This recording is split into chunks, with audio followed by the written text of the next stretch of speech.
Hello everyone, 20 জুলাইতে চলে গেছিলাম বেনারস। আর ল্যান্ড করার সময় পুরো বেনারস শহরটা এমন দেখাচ্ছিল, আর মনে খুব আনন্দ হচ্ছিল যে বেনারসে ল্যান্ড করছি। তারপর বেনারসে ল্যান্ড করার পর আমাদেরকে এইভাবে করে গ্র্যান্ড ওয়েলকাম করা হয়েছিল বেনারসি দুপাট্টা দিয়ে। তারপর গাড়ি করে চলে যাচ্ছিলাম আমরা আমাদের রিসর্টের দিকে, যেখানে আমরা ছিলাম। কোন রিসর্টে ছিলাম আমি একটু পরে আপনাদেরকে বলছি, আগে শহরটা একটু দেখে নিন। আর আমরা যে রিসর্টে ছিলাম সেই রিসর্টটা হলো একদম এয়ারপোর্টের কাছে, তাই যাওয়ার সময় রাস্তাটা অসাধারণ ছিল।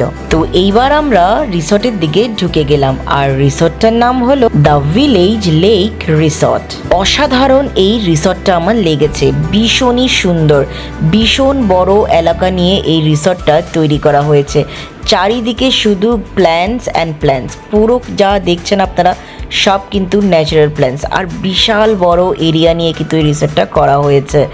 আর আমার তো ভীষণ ভালো লেগেছে পুরো রিসর্টটা। রাত্রিবেলা রিসর্টটাকে দেখাতে পারিনি, তাই পরের দিন সকালে আপনাদেরকে ভিউটা একবার দেখিয়ে দিচ্ছি। শুধু রিসর্টটা দেখুন, অসাধারণ কিন্তু রিসর্টটা। আমার এই ভিডিওটা কেমন লাগলো নিশ্চয়ই কিন্তু একটা লাইক কমেন্ট শেয়ার করে জানাবেন। আর পরের ভিডিও নিয়ে কিন্তু আমি খুব তাড়াতাড়ি আসছি। তো till then, bye bye, love you all.